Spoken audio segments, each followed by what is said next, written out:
Bien, Dios continúe bendiciéndolo a todos, hermanos. Vamos a orar para presentar este mensaje a Dios.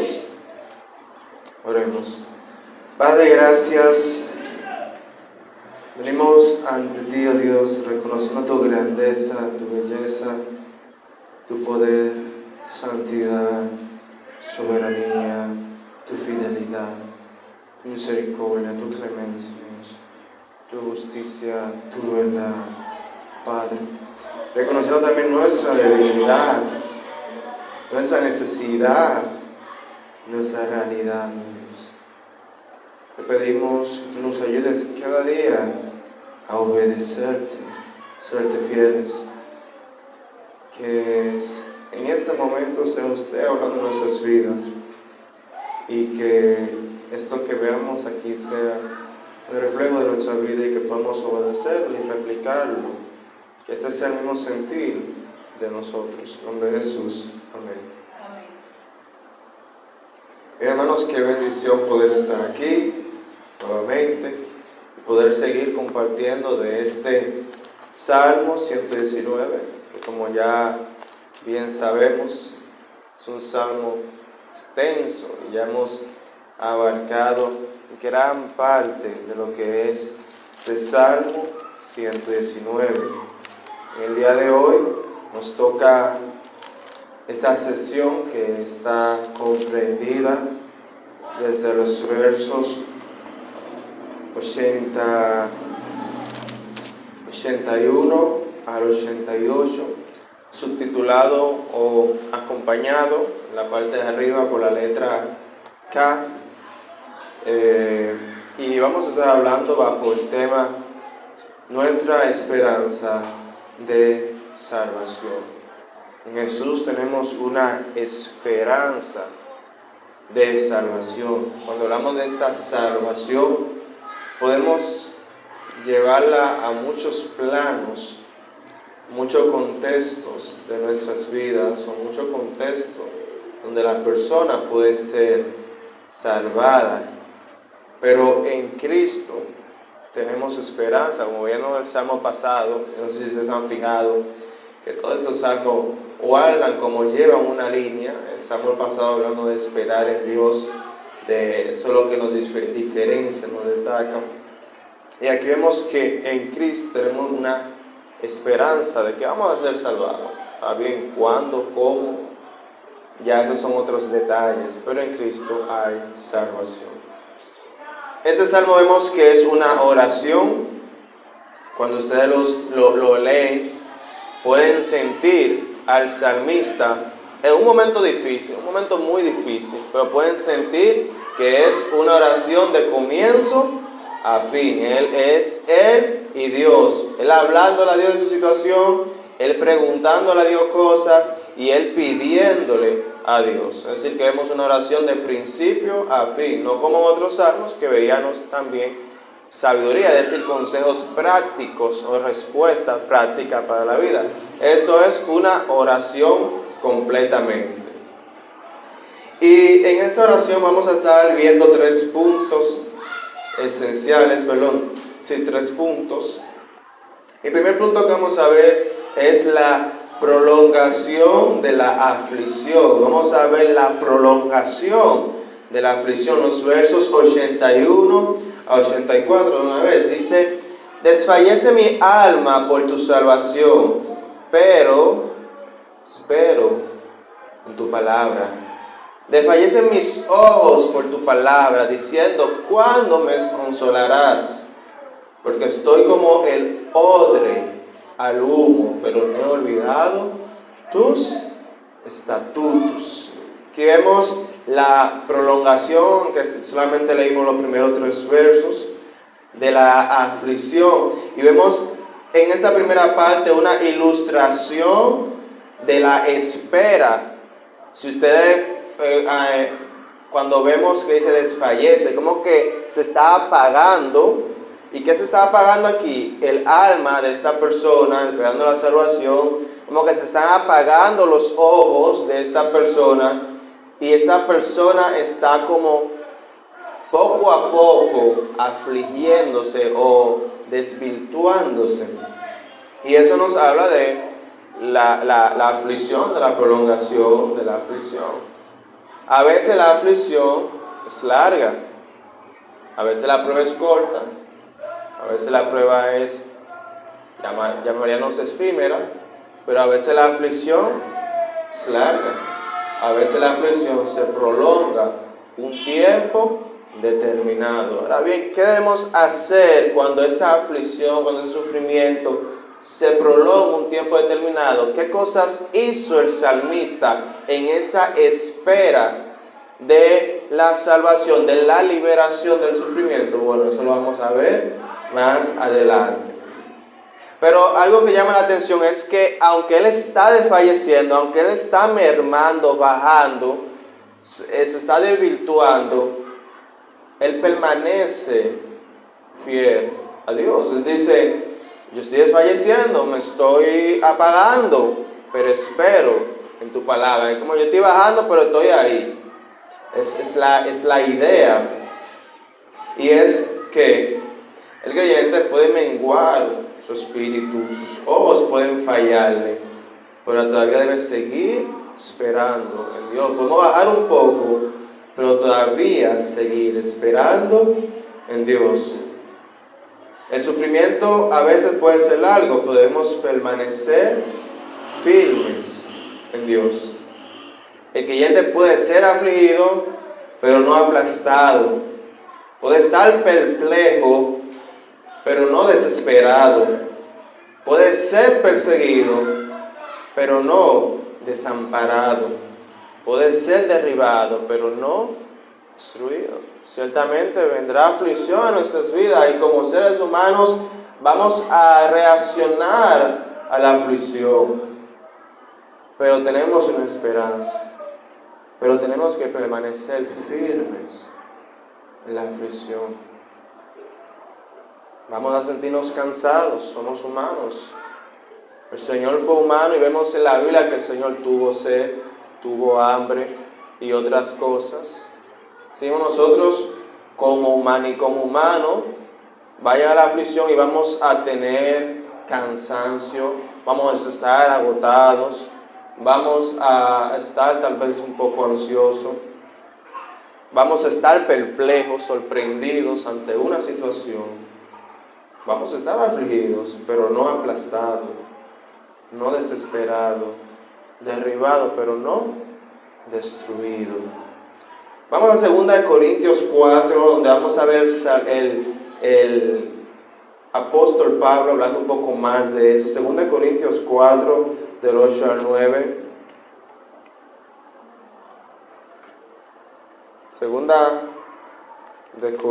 Carta de Corintios 4, del 8 al 9.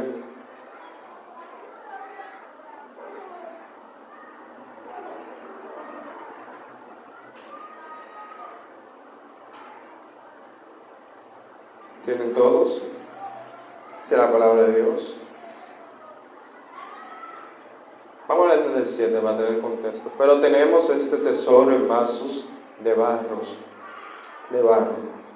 para que la excelencia del poder de Dios para que la excelencia del poder de Dios y no de nosotros, estamos atribulados en todos, mas no angustiados, en apuros, mas no desesperados, perseguidos, pero no desamparados, derribados, pero no destruidos. Ciertamente llegan a nuestra vida tribulaciones, pero no estamos angustiados. Llegan apuros, pero no estamos desesperados.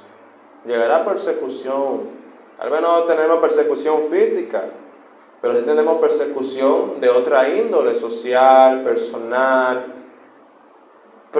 Presión de alguna otra manera el cliente sufrirá presión, pero no desamparados, derribados, pero no destruidos.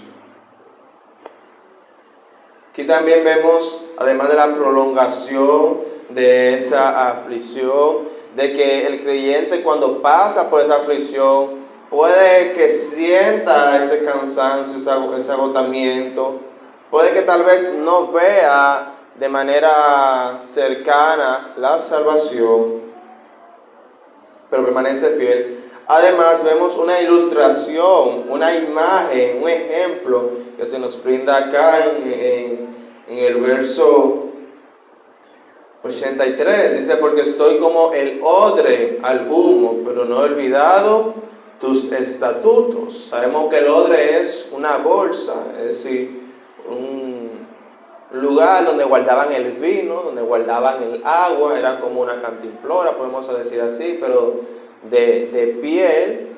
Y cuando ponían esa bolsa de piel al humo, ciertamente se afectaba, se engruñaba, se ennegrecía, le salían grietas y no servía para nada. Ya si echaba un vino, perdido, porque esa piel se dañaba. Entonces el salmista dice que su situación era como el odre al humo, pero aún en esa situación no había olvidado su palabra, la palabra de Dios. Es decir, como dice acá, el odre del humo se encoge y se ennegrece.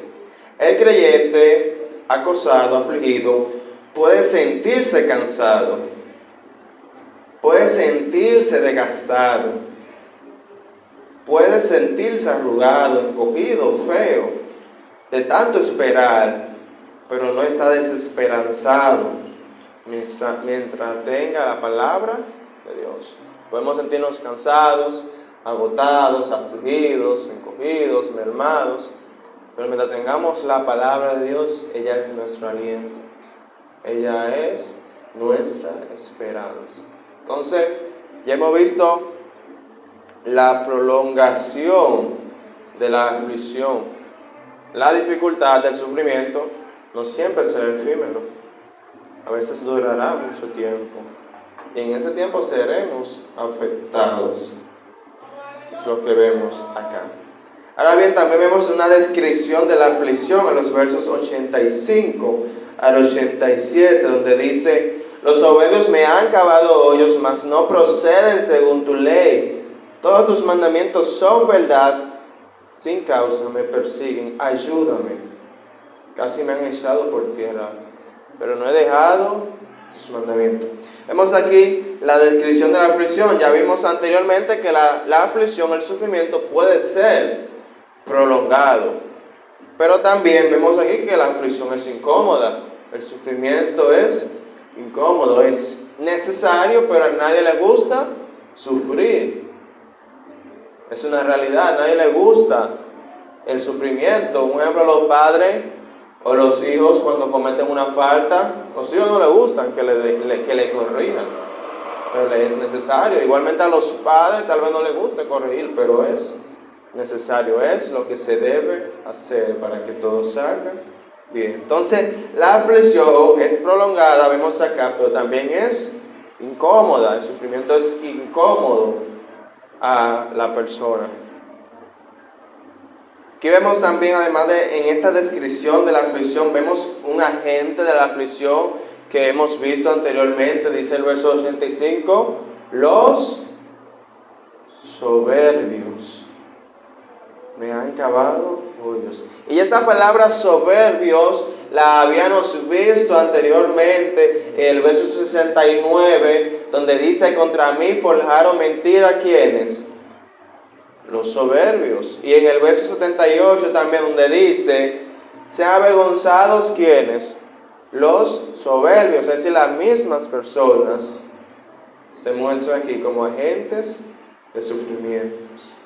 Pero no solamente son soberbios, y cuando habla de soberbios, habla de personas impías, personas arrogantes, personas que no buscan a Dios, ni dependen de Dios, ni quién sabe, no tienen ninguna relación con Dios. Ellos no solamente son soberbios, como dice la palabra, también dice que ellos no proceden según la ley. Ellos son transgresores de la ley. Viven sin ley. Como viven sin ley, hacen el mal, maquinan mal contra personas. Uno como profesor muchas veces escucha a los estudiantes, no, que vamos a hacerle esto a aquel. Y uno se sorprende, tal vez lo escucharon de la música, lo vieron en las redes y dicen, no, traman cosas que no son correctas. Y es que la realidad, la sociedad de hoy en día, no viven según la ley, viven sin la ley, que es la palabra de Dios. Viven sin ley, viven en desobediencia franca, constante, directa, literal, a la palabra de Dios, a la palabra de verdad, la palabra de salvación. Aquí vemos también otro aspecto, y es que el sufrimiento es inmerecido. Dice el verso 86, sin causa me persiguen, ayúdame. Y ya habíamos visto otras veces en el verso 68, que dice, 69, perdón, que dice, contra mí forjaron mentira. Es decir, nuevamente vemos que él estaba sufriendo sin causa. Y verso 78 también repite que los soberbios se han avergonzado, los soberbios, porque sin causa me han avergonzado. Es decir, que él estaba sufriendo de manera inmerecida. Él estaba sufriendo aún siendo inocente.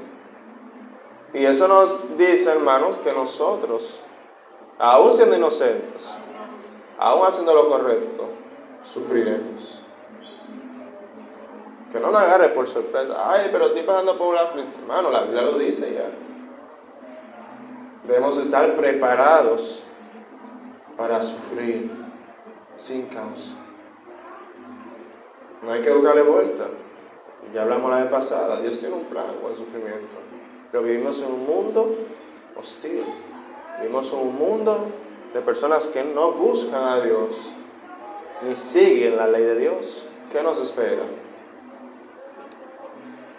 Entonces, por último, ya vimos la prolongación del sufrimiento. Vemos que él esperaba, él estaba apagándose o estaba cansado, pero seguía firme. Que estaba fallando un poco sus fuerzas, sus ojos, seguía firme. Ya vimos eso en la prolongación de la aflicción. Vimos la descripción también de su aflicción, que lo afligían personas soberbios de manera inmerecida. Y por último, hermano, me gustaría ver dos respuestas o dos salidas que da esta persona, este salmista, a nosotros cuando estemos pasando por una aflicción prolongada. Aquí tenemos dos respuestas rápidas, breves, concisas, que debemos o podemos hacer, salidas cuando estemos en una aflicción prolongada. Y la primera respuesta, salida que tenemos de la aflicción es la obediencia.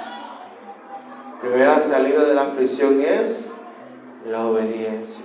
Por eso dice en el verso 81, la parte B, pero espero tu palabra. Estaba pasando por aflicción, pero esperaba obedeciendo su palabra. Dice también el 83, la parte B, pero no he olvidado tus estatutos. Y el 88, parte B, y guardaré los testimonios de tu boca. Una respuesta, una salida a la aflicción es la obediencia. Como hemos dicho antes, la obediencia nos guardará. Decía Spurgeon, si nos apegamos a los preceptos, seremos rescatados por las promesas. Si nos apegamos a los preceptos, a la palabra de Dios, podemos ser rescatados por las promesas que están aquí prescritas en la palabra de Dios. Aunque nos desesperemos, nunca debemos abandonar la obediencia. Que estemos cansados, hermanos, nunca debemos abandonar la obediencia a Dios. Y la otra salida que vemos aquí, la otra respuesta que vemos para la aflicción prolongada es la oración. Vemos la obediencia, ahora vemos la oración. Y es que como hablábamos al principio, este fragmento, esta porción que vemos aquí, es una oración de cabeza a fin, de principio a final. Es una oración lo que vemos acá y lo podemos entender, asimilar así. Entonces, una respuesta para la aflicción prolongada, una salida es la oración. Y veíamos, o hemos visto a la luz de los salmos, que cuando estamos pasando por una aflicción y estamos mermando en nuestro ánimo, nuestro ánimo se está debilitando, cuando oramos, nuestro estado de ánimo, y no solamente nuestro estado de ánimo, sino también nuestra fe, va creciendo en la oración. Pero si no oramos, no va a aumentar nuestra fe, no vamos a desesperar. Entonces, en la aflicción prolongada, oremos, que la oración aumenta nuestra fe. Decía Siglo, un comentario Siglo, cuando uno está en las últimas, hay una salida llamada oración. Con frecuencia la oración es la primera, es la primera que se pierde en el sufrimiento, cuando en realidad es el remedio más eficaz. O sea, a veces cuando estamos siendo afligidos, lo primero que se va es la oración. Dice Siglo que es lo más eficaz, el remedio más eficaz en el sufrimiento. Y es lo que vemos haciendo el salmista en este momento de sufrimiento, orando a su Señor, orando, y su fe se está fortaleciendo. Hermanos, como les dije al principio, la aflicción vendrá, y hablábamos de que la aflicción nos fortalece, podemos fortalecer a otros en la aflicción, pero también, hermanos, debemos esperar o permanecer en la aflicción, así como hizo este salmista. ¿Cómo permanecemos? Bueno, aquí nos dieron dos respuestas: obedeciendo y orando en medio de la aflicción prolongada. Si no estamos pasando por aflicción, vendrán. Dice la Biblia: los que quieren vivir piadosamente padecerán persecución. Si al árbol verde hicieron esto, que no harán a las ramas secas. Es decir, que dice: en el mundo tendréis aflicción, pero confiad, yo he vencido el mundo. Vendrá aflicción. Lo que tenemos que hacer, hermano, es arraigarnos en la obediencia a Dios y arraigarnos en la oración. Padre, gracias por tu palabra que tú nos has brindado a través de este salmista. Que esta sea la realidad nuestra, el mismo sentir de este salmista esté en nosotros. Ayúdanos a obedecerte. Ayúdanos a permanecer en oración durante la aflicción. Ayúdanos a crecer y ayudar a otros a crecer a través del sufrimiento. Ayúdanos a bendecir a otros, a guiar a otros que andan sin ley, sin ti, a guiarlos hacia ti y hacia tu santa, preciosa y divina ley de Jesús. Amén. Bendiciones.